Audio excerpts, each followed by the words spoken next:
नारायण नारायण नारायण नारायण।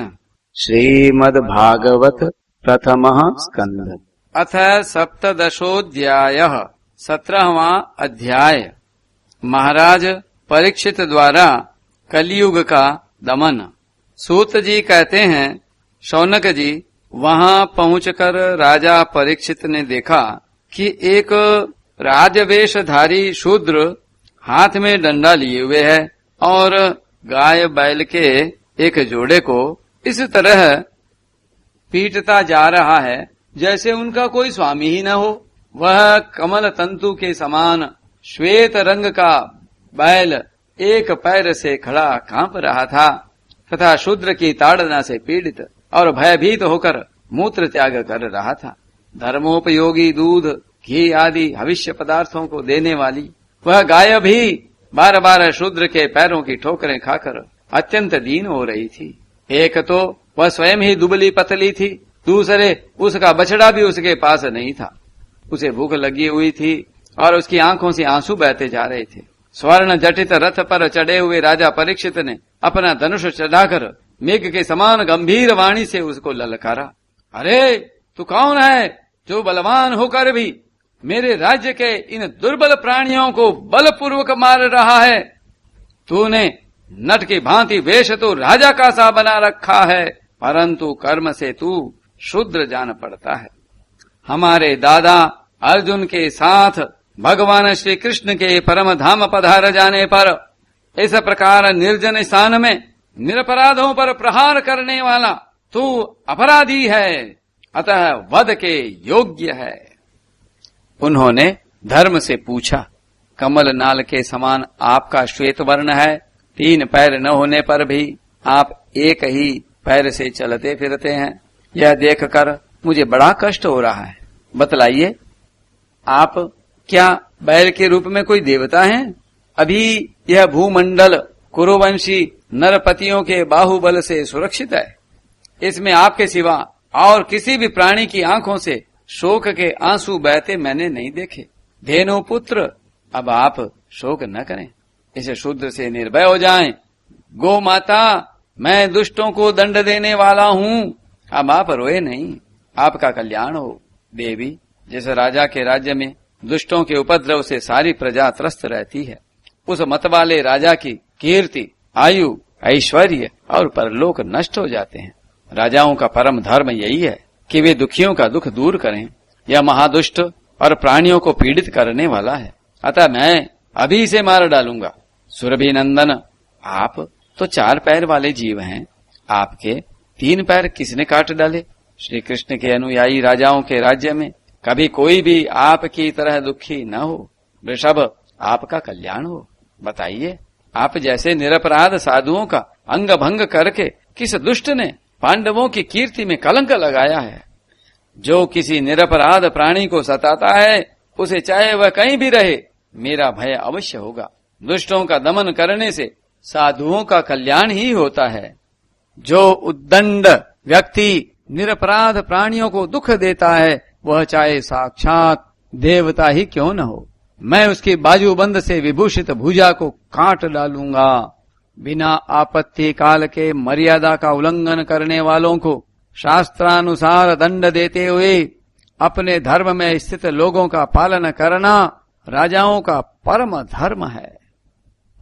धर्म ने कहा, राजन, आप महाराज पांडु के वंशज हैं, आपका इस प्रकार दुखियों को आश्वासन देना आपके योग्य ही है। आपके पूर्वजों के श्रेष्ठ गुणों ने भगवान श्री कृष्ण को उनका सारथी और दूत आदि बना दिया था। नरेंद्र, शास्त्रों के विभिन्न वचनों से मोहित होने के कारण हम उस पुरुष को नहीं जानते जिससे क्लेशों के कारण उत्पन्न होते हैं। जो लोग किसी भी प्रकार के द्वैत को स्वीकार नहीं करते, वे अपने आप को ही अपने दुख का कारण बतलाते हैं।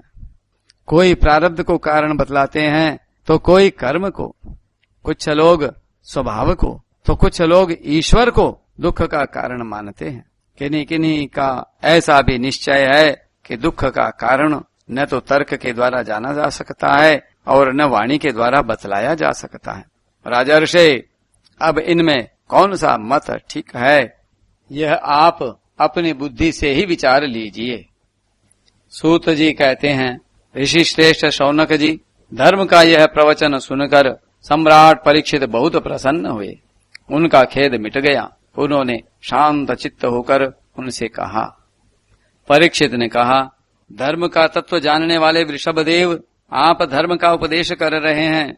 अवश्य ही आप वृषभ के रूप में स्वयं धर्म हैं। आपने अपने को दुख देने वाले का नाम इसलिए नहीं बताया है कि अधर्म करने वालों को जो नरक आदि प्राप्त होते हैं, वे ही चुगली करने वाले को भी मिलते हैं। अथवा यही सिद्धांत निश्चित है कि प्राणियों के मन और वाणी से परमेश्वर की माया के स्वरूप का निरूपण नहीं किया जा सकता। धर्मदेव, सत्य युग में आपके 4 चरण थे, तप, पवित्रता, दया और सत्य। इस समय अधर्म के अंश गर्व, आसक्ति और मद से 3 चरण नष्ट हो चुके हैं। अब आपका 4था चरण केवल सत्य ही बच रहा है। उसी के बल पर आप जी रहे हैं। असत्य से पुष्ट हुआ यह अधर्म रूप कलयुग उसे भी ग्रास कर लेना चाहता है। ये गौ माता साक्षात पृथ्वी हैं। भगवान ने इनका भारी बोझ उतार दिया था और ये उनके राशि राशि सौंदर्य बिखेरने वाले चरण चिन्हों से सर्वत्र उत्सवमयी हो गई थीं। अब ये उनसे बिछुड़ गई हैं। वे साध्वी अभागिनी के समान नेत्रों में जल भरकर यह चिंता कर रही हैं कि अब राजा का स्वांग बनाकर ब्राह्मण द्रोही शूद्र मुझे भोगेंगे। महारथी परीक्षित ने इस प्रकार धर्म और पृथ्वी को सांत्वना दी। फिर उन्होंने अधर्म के कारण रूप कलयुग को मारने के लिए तीक्ष्ण तलवार उठाई। कलयुग ताड़ गया कि ये तो अब मुझे मार ही डालना चाहते हैं। अतः झटपट उसने अपने राज चिन्ह उतार डाले और भय विवल होकर उनके चरणों में अपना सिर रख दिया। परीक्षित बड़े यशस्वी, दीनवत्सल और शरणागत रक्षक थे। उन्होंने जब कलयुग को अपने पैरों पर पड़े देखा तो कृपा करके उसको मारा नहीं, अपितु हंसते हुए से उससे कहा। परीक्षित बोले, जब तू हाथ जोड़कर शरण आ गया तो तब अर्जुन के यशस्वी वंश में उत्पन्न हुए किसी भी वीर से तुझे कोई भय नहीं है, परंतु तू अधर्म का सहायक है, इसलिए तुझे मेरे राज्य में बिल्कुल नहीं रहना चाहिए। तेरे राजाओं के शरीर में रहने से ही लोभ, झूठ, चोरी, दुष्टता, स्वधर्म त्याग, दरिद्रता, कपट, कलह, दंभ और दूसरे पापों की बढ़ती हो रही है। अतः अधर्म के साथ ही इस ब्रह्मावर्त में तू एक क्षण के लिए भी न ठहरना, क्योंकि यह धर्म और सत्य का निवास स्थान है। इस क्षेत्र में यज्ञ विधि के जानने वाले महात्मा यज्ञों के द्वारा यज्ञ पुरुष भगवान की आराधना करते रहते हैं। इस देश में भगवान श्री हरि यज्ञों के रूप में निवास करते हैं। यज्ञों के द्वारा उनकी पूजा होती है और वे यज्ञ करने वालों का कल्याण करते हैं। वे सर्वात्मा भगवान वायु की भांति समस्त चराचर जीवों के भीतर रस स्थित रहते हुए उनकी कामनाओं को पूर्ण करते रहते हैं। सूत जी कहते हैं, परीक्षित की यह आज्ञा सुनकर कलियुग सिहर उठा। यमराज के समान मारने के लिए उद्यत हाथ में तलवार लिए हुए परीक्षित से वह बोला। कलि ने कहा, सार्वभौम, आपकी आज्ञा से जहां कहीं भी मैं रहने का विचार करता हूं, वहीं देखता हूं कि आप धनुष पर बाण चढ़ाए हुए खड़े हैं।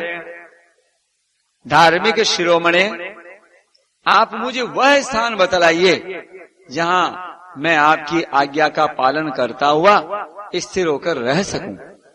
सूत जी कहते हैं, कलयुग की प्रार्थना स्वीकार करके राजा परीक्षित ने उसे 4 स्थान दिए। द्यूत, मद्यपान, स्त्री संग और हिंसा। इन स्थानों में क्रमशः असत्य, मद, आसक्ति और निर्दयता, ये 4 प्रकार के अधर्म निवास करते हैं। उसने और भी स्थान मांगे, तब समर्थ परीक्षित ने उसे रहने के लिए एक और स्थान सुवर्ण धन दिया। इस प्रकार कलयुग के 5 स्थान हो गए: झूठ, मद, काम, वैर और रजोगुण। परीक्षित के दिए हुए इन्हीं 5 स्थानों में अधर्म का मूल कारण कली उनकी आज्ञाओं का पालन करता हुआ निवास करने लगा। इसलिए आत्म कल्याण कामी पुरुष को इन 5 स्थानों का सेवन कभी नहीं करना चाहिए। धार्मिक राजा, प्रजावर्ग के लौकिक नेता और धर्मोपदेष्टा गुरुओं को तो बड़ी सावधानी से इनका त्याग करना चाहिए। राजा परीक्षित ने इसके बाद विषव रूप धर्म के 3 चरण तपस्या, शौच और दया जोड़ दिए और आश्वासन देकर पृथ्वी का संवर्धन किया। वे ही महाराजा परीक्षित इस समय अपने राज सिंहासन पर, जिसे उनके पितामह महाराज युधिष्ठिर ने वन में जाते समय उन्हें दिया था, विराजमान हैं। वे परम यशस्वी, सौभाग्य भाजन, चक्रवर्ती सम्राट राजर्षि परीक्षित इस समय हस्तिनापुर में कौरव कुल की राज्य लक्ष्मी से शोभायमान हैं। अभिमन्यु नंदन राजा परीक्षित वास्तव में ऐसे ही प्रभावशाली हैं, जिनके शासन काल में आप लोग इस दीर्घकालीन यज्ञ के लिए दीक्षित हुए हैं। 43 से 45 तक के श्लोकों में महाराज परीक्षित का वर्तमान के समान वर्णन किया गया है। वर्तमान सामीप्ये वर्तमान वदवा। इस पाणिनि सूत्र के अनुसार वर्तमान के निकटवर्ती भूत और भविष्य के लिए भी वर्तमान का प्रयोग किया जा सकता है। जगत गुरु श्री वल्लभाचार्य जी महाराज ने अपनी टीका में लिखा है कि यद्यपि परीक्षित की मृत्यु हो गई थी, फिर भी उनकी कीर्ति और प्रभाव वर्तमान के समान ही विद्यमान थे। उनके प्रति अत्यंत श्रद्धा उत्पन्न करने के लिए उनकी दूरी यहां मिटा दी गई है। उन्हें भगवान का सायुज्य प्राप्त हो गया था, इसलिए भी सूत जी को वे अपने सम्मुख ही दिख रहे हैं। न केवल उन्हीं को बल्कि सबको इस बात की प्रतीति हो रही है, आत्मा वै जायते पुत्रः। इस श्रुति के अनुसार जनमेजय के रूप में भी वही राज सिंहासन पर बैठे हुए हैं। इन सब कारणों से वर्तमान के रूप में उनका वर्णन भी कथा के रस को पुष्ट ही करता है। बोलिए भक्तवत्सल भगवान की जय, कृष्णचंद्र भगवान की जय। नारायण नारायण नारायण नारायण।